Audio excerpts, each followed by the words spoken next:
Hello. आज हम Maxwell's distribution function की एप्लीकेशन पढ़ेंगे। पहला application average speed. Average speed C bar बराबर 1/n 0 to infinity C D N C के बराबर होता है। डी एन या D N C plus D C range में पाए जाने वाले नंबर ऑफ मॉलिक्यूल्स हैं, जिन्हें हम इक्वेशन 1 के द्वारा दर्शाते हैं। 4πn b की पावर 3/2 e की पावर माइनस बी सी square C square D C. C bar बराबर 1/n 0 टू इन्फिनिटी सी को सी रखा, डी एन सी की वैल्यू इक्वेशन नंबर 1 से सब्स्टिट्यूट की है। कांस्टेंट्स को हम इंटीग्रेशन के बाहर ले आए हैं, तो सी बार बराबर 4π b/π की पावर 3/2 सी क्यू ई की power B C square D C square के बराबर आता है।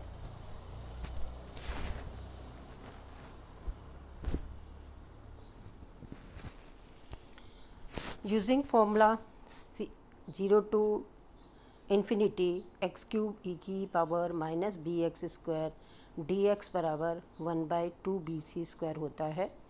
इस फॉर्मूले में x के स्थान पर हम c से रिप्लेस कर रहे हैं, तो ये formula 0 to infinity C cube E की पावर माइनस बी सी स्क्वायर डी सी बराबर 1/2 बी स्क्वायर हुआ। इसकी वैल्यू हम ऊपर इक्वेशन में सब्स्टिट्यूट कर रहे हैं। सी बार बराबर 4π b/π की पावर 3/2 1/2 बी स्क्वायर। कॉन्स्टेंट्स पाई को और बी को सिंप्लीफाई कर लीजिए। आपके पास जो रिजल्टेंट आ रहा है वो आ रहा है सी बार इजिकल टू 4/π बी की पावर हाफ। बी बराबर हम जानते हैं m/2π kT है। इसको रखने पर इस इक्वेशन का ये फॉर्म आ जाता है। सी bar equal to 8 kT pi m की पावर हाफ। ये मॉलिक्यूल्स की एवरेज औसत स्पीड होती है। सेकंड हम निकाल रहे हैं वर्ग माध्य मूल चाल, रूट मीन स्क्वायर स्पीड। किसी निकाय में अणुओं के चालों के वर्ग के औसत के वर्गमूल को वर्ग माध्य मूल चाल कहते हैं।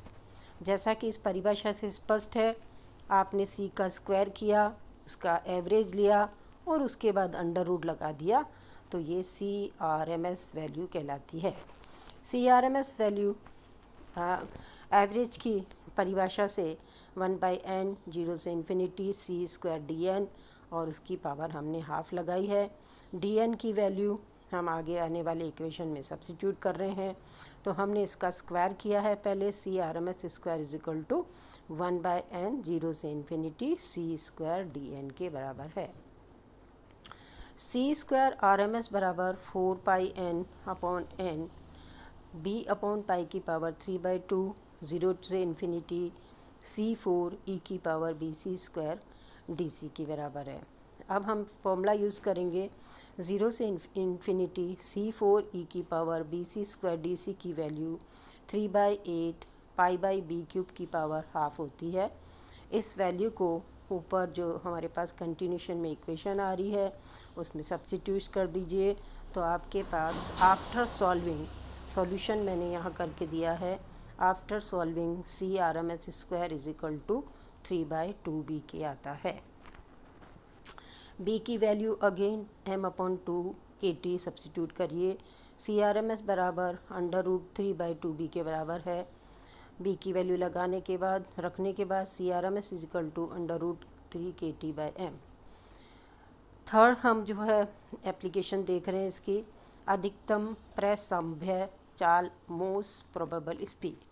किसी निकाय की सर्वाधिक अणु जिस चाल से गति करते हैं उसे मोस्ट प्रोबेबल स्पीड कहते हैं।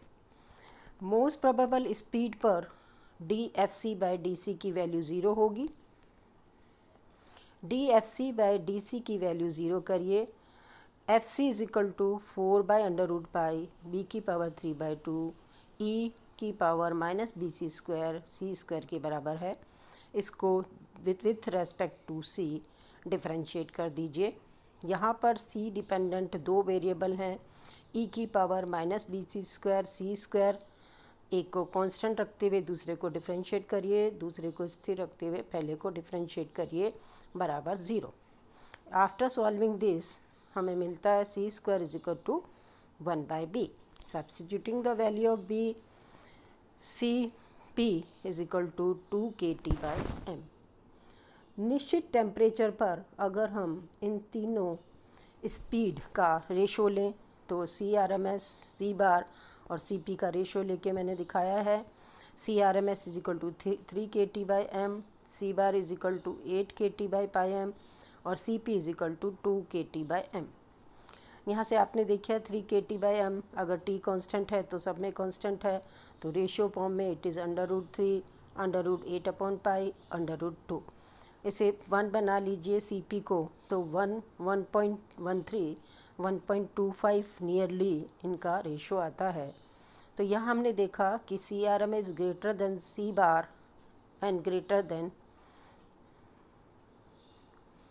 सी p also. C r m s greater है सी बार से और सी बार ग्रेटर है सी पी से। ये रेशो का इनमें ये बड़े होने का रेशो बता रखा है। देखिए ग्राफ की सहायता से हम इसे फिर सीखते हैं।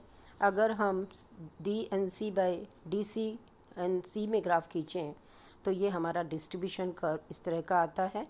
तो यहाँ हमने बताने की कोशिश करी है कि c p most probable speed है, सी बार आपका एवरेज स्पीड है, सी आर एम एस आपकी रूट मीन स्क्वायर स्पीड है।